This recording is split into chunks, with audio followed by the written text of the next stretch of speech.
ചില ആൾക്കാരില്ലേ, അവർക്ക് നമ്മളോട് മിണ്ടാൻ വലിയ താല്പര്യമൊന്നും കാണില്ല. പക്ഷെ നമ്മൾക്കാണെങ്കിലോ അവരുടെ കാര്യങ്ങൾ അറിയാനും അവരോട് മിണ്ടാനും ഒക്കെ ഭയങ്കരമായിട്ടുള്ള താല്പര്യം ഉണ്ടായിരിക്കും. അവർക്ക് ഇങ്ങോട്ട് മിണ്ടാൻ താല്പര്യമില്ലെങ്കിലും നമ്മൾ വലിഞ്ഞു കയറിപ്പോയി അങ്ങോട്ട് പോയി അവരുടെ അടുത്ത് സംസാരിക്കാറും മിണ്ടാറും വിശേഷങ്ങൾ തിരക്കാറും ഒക്കെ ഉണ്ട്. അതുപോലെ തന്നെ ചിലരുണ്ട് നമ്മളെ കാണാൻ തീരെ താല്പര്യമില്ലാത്ത മനുഷ്യർ. എന്നാൽ അവിടെയും നമ്മൾ വലിഞ്ഞു കയറിപ്പോയി അവരുടെ വിശേഷങ്ങളൊക്കെ തിരക്കും. അവർ നമ്മളെ കാണാൻ വന്നില്ലെങ്കിൽ പോലും നമ്മൾ അവരെ കാര്യങ്ങളൊക്കെ തിരക്കാനും അന്വേഷിക്കാനുമായിട്ട് ചെല്ലാറുണ്ട്. എന്താണ് ഇതിന് കാരണമെന്ന് എപ്പോഴെങ്കിലും ചിന്തിച്ചിട്ടുണ്ടോ? മറ്റൊന്നുമല്ല, നിങ്ങൾക്ക് അവരോടുള്ള ഒരു കമ്മിറ്റ്മെന്റ് ആണ്. എല്ലാ മനുഷ്യന്റെയും ബന്ധം ഒരു കണക്കിന് അല്ലെങ്കിൽ മറ്റൊരു തരത്തിൽ കണക്ട് ചെയ്തിരിക്കുന്നത് ഒരു വ്യക്തിക്ക് മറ്റൊരു വ്യക്തിയോട് തോന്നുന്ന ഈ ഒരു കമ്മിറ്റ്മെന്റ് കാരണം തന്നെയാണ്.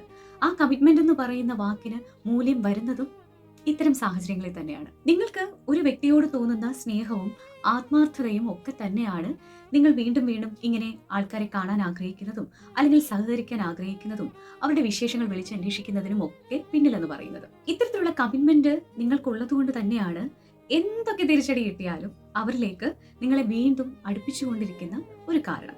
എന്നാൽ നിങ്ങൾ ഒന്ന് ആലോചിക്കുക, അവർക്കാണെങ്കിലോ നിങ്ങൾ ശരിക്കും ഒരു ശല്യം തന്നെയാണ്. അങ്ങനെ ശല്യമായി തോന്നുന്ന ആൾക്കാരുടെ അടുത്ത് എന്തിനാണ് നമുക്ക് ഇത്രയ്ക്ക് വലിയ കമ്മിറ്റ്മെന്റ്? ഒന്ന് മനസ്സിലാക്കേണ്ടത്, നമ്മൾ വിചാരിക്കും നമ്മളെ എല്ലാവർക്കും ഭയങ്കര ഇഷ്ടമാണെന്നുള്ളത്. പക്ഷേ സത്യം നേരെ തിരിച്ചുമാണ്. നമ്മളെ ആർക്കും ഇഷ്ടമല്ല.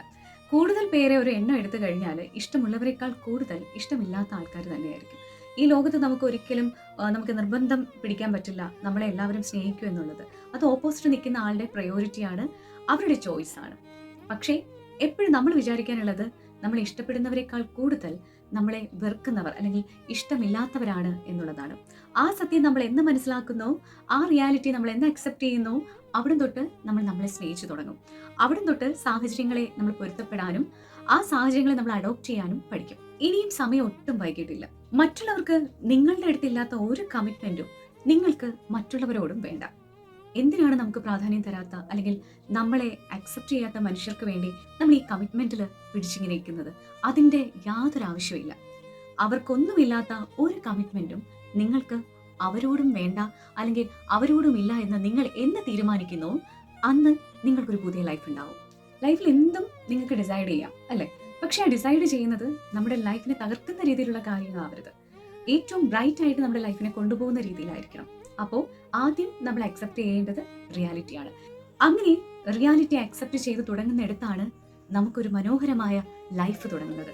ഈ പറയുന്ന രീതിയിൽ അനാവശ്യമായ ഒരു കമ്മിറ്റ്മെന്റും ഒരു വ്യക്തികളോടും വേണ്ട. നിങ്ങൾ അവരോട് കാണിക്കുന്ന അതേ പ്രാധാന്യം തിരിച്ച് നിങ്ങൾക്ക് കിട്ടിയില്ല എന്നുണ്ടെങ്കിൽ ആ ബന്ധം നിങ്ങൾ തുടരുന്നതിൽ അർത്ഥമേ ഇല്ല. അതുകൊണ്ട് തന്നെ അനാവശ്യമായിട്ടുള്ള കമ്മിറ്റ്മെന്റ്സ് ഒന്നും വേണ്ട. നമ്മളെ അക്സെപ്റ്റ് ചെയ്യുന്ന, നമ്മുടെ സാഹചര്യങ്ങളെ മനസ്സിലാക്കുന്ന മനുഷ്യരെയാണ് ഒപ്പം ചേർക്കേണ്ടത്. നിങ്ങളുടെ ആബ്സെൻസിൽ പോലും നിങ്ങളെ ഏറ്റവും കൂടുതൽ നിങ്ങളുടെ പേരിന് വാല്യൂ കൊടുക്കുന്ന, നിങ്ങളുടെ പ്രസൻസിനെ ഏറ്റവും കൂടുതൽ അപ്രീഷിയേറ്റ് ചെയ്യുന്ന സാഹചര്യങ്ങളെ മാത്രം നിങ്ങൾ ഫോക്കസ് ചെയ്യുക. അവിടെ നിങ്ങൾക്ക് ലൈഫുണ്ട്, അവിടെ നിങ്ങൾക്ക് നേട്ടങ്ങളുമുണ്ട്. എല്ലാവർക്കും നല്ലൊരു ദിവസം നേരുന്നു. മറ്റൊരു കോണ്ടന്റുമായി നമുക്ക് കാണാം മറ്റൊരു വീഡിയോയിലൂടെ.